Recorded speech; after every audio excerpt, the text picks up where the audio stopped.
মধ্যপ্রাচ্যের আকাশে বাজছে যুদ্ধের দামামা। উত্তেজনা যে পর্যায়ে পৌঁছেছে তাতে যুক্তরাষ্ট্র ও ইরানের মধ্যে সরাসরি সামরিক সংঘাত এখন আর নিছক কোনো আশঙ্কা নয়, বরং দুঃস্বপ্নের মতো বাস্তবতা। ইরানে সামরিক হামলা চালানোর জন্য পুরোপুরি প্রস্তুতি নিয়েছে যুক্তরাষ্ট্রের সামরিক বাহিনী। সব ঠিক থাকলে চলতি সপ্তাহের শেষ নাগাদ এই হামলা হতে পারে। তবে মার্কিন প্রেসিডেন্ট ডোনাল্ড ট্রাম্প এ বিষয়ে এখনও কোনো চূড়ান্ত সিদ্ধান্তও দেননি।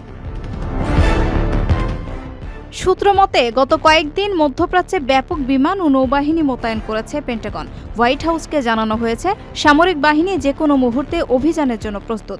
এমনকি মার্কিন নৌবাহিনীর সবচেয়ে শক্তিশালী রণতরী ইউএসএস জেরাল্ড ফোর্ডে সপ্তাহান্তেই পারস্য উপকূলে পৌঁছাতে পারে।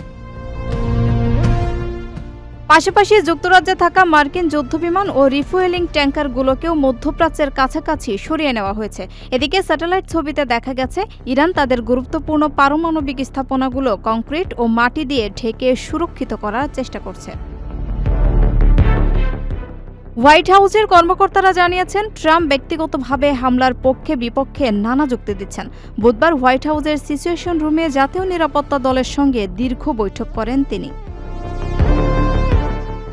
হামলার সময় নির্ধারণে বেশ কিছু আন্তর্জাতিক বিষয় প্রভাব ফেলতে পারে বলে ধারণা করা হচ্ছে।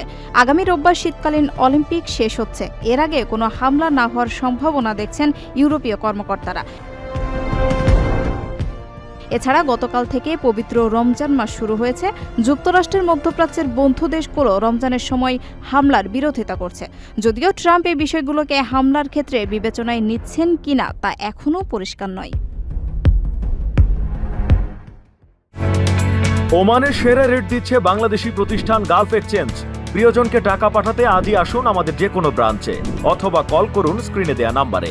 গালফ এক্সচেঞ্জ, বাংলাদেশিদের প্রিয় এক্সচেঞ্জ।